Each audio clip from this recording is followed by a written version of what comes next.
મોટી સંખ્યા કઈ છે 3 4 5 પછી 6 7 અને 8 તો એ ઘટનાને આપણે સી કીધી હતી તો ઘટના સી એટલે કે બે કરતા મોટી સંખ્યા તરફ નિર્દેશ કરે તેની સંભાવના કેટલી તો ઘટના સી ઉદ્ભવે તેવા પ્રયત્નોની સંખ્યા તો ઘટના સી ઉદ્ભવે તેવા પ્રયત્નોની સંખ્યા આપણે જોઈએ તો 1 2 3 4 5 અને 6 તો આવા કુલ 6 અવલોકન આપણને મળે છે એટલે 6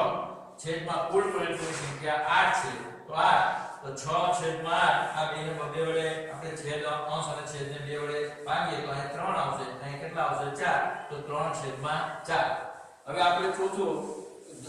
જોઈએ 9 કરતા નાની સંખ્યા તરફ નિર્દેશ કરે હવે ઘટનાને તમારે આપણે ડી કહી દઈએ તો ડી એટલે કે 9 કરતા નાની સંખ્યા તરફ નિર્દેશ કરે તેની સંભાવના હવે ઘટનાને આપણે ડી કીધું તો ડી ઘટના ડી ઉદ્ભવે તેવા પ્રયત્નોની સંખ્યા તો આપણે જોઈએ 9 કરતા નાની સંખ્યા તો 9 કરતા નાની સંખ્યા તમે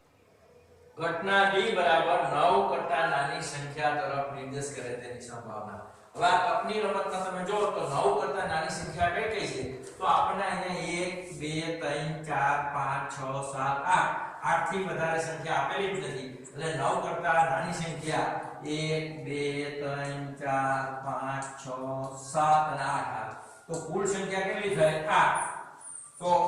ઘટના ડી ઉદ્ભવે તેવા પ્રયત્નોની સંખ્યા આપણી પાસે કેટલા આવી 8 અને કુલ તો આપણે ખ્યાલ છે કે કુલ પ્રયત્નોની સંખ્યા પણ 8 છે તો 8/8 બરાબર તેનો જવાબ આવે 1 એટલે કે આ ચોક્કસ ઘટના છે કારણ કે તકની રમતમાં 1 થી 8 ઉપર 1 સ્થિર તો સ્થિર થાય એટલે આ ચોક્કસ ઘટના કહેવાય કે જે ઘટનાની સંભાવના 1 છે આપણે આની પહેલા જોઈ ગયા હતી કે ચોક્કસ